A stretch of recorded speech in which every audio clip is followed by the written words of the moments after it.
Le linceul de Turin, ça vous dit quelque chose? Eh ben en fait, il y a une nouvelle étude qui vient d'apparaître, il serait très probablement authentique. Pour rappel, le linceul de Turin est une pièce de tissu de 4,4 m de long sur 1,1 m de large, en ce moment conservé à Turin après une histoire compliquée, et dans lequel la tradition chrétienne voit le drap dans lequel Jésus a été mis au tombeau.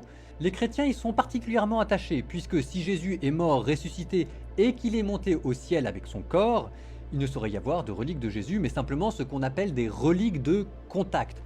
Par exemple, un manteau que le Christ aurait porté.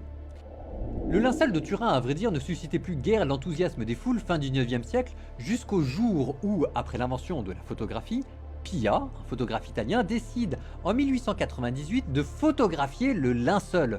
Apparaît alors en négatif une image que personne n'avait vue jusque-là, l'image d'un homme crucifié, sur lequel on dénombrera jusqu'à plus de 700 coups de blessure. Le linceul passe alors d'objet tombé en désuétude à l'objet archéologique le plus étudié au monde et le plus controversé. La première grande investigation scientifique a lieu en 1978 par une équipe de la NASA qui aboutit au résultat surprenant. En étudiant cette image, il ne s'agit ni de pigments, ni d'une peinture, mais il s'agit d'une décoloration très superficielle des tissus.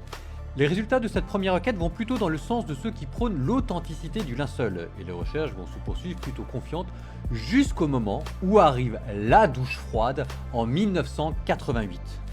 En 1988, 3 laboratoires décident en effet de mener une expertise au carbone 14, une technique alors très en vogue pour dater les objets archéologiques. Le résultat arrive brutalement. L'objet se situerait entre 1260 et 1390. Il s'agirait donc d'un faux, d'un artefact datant du Moyen-Âge.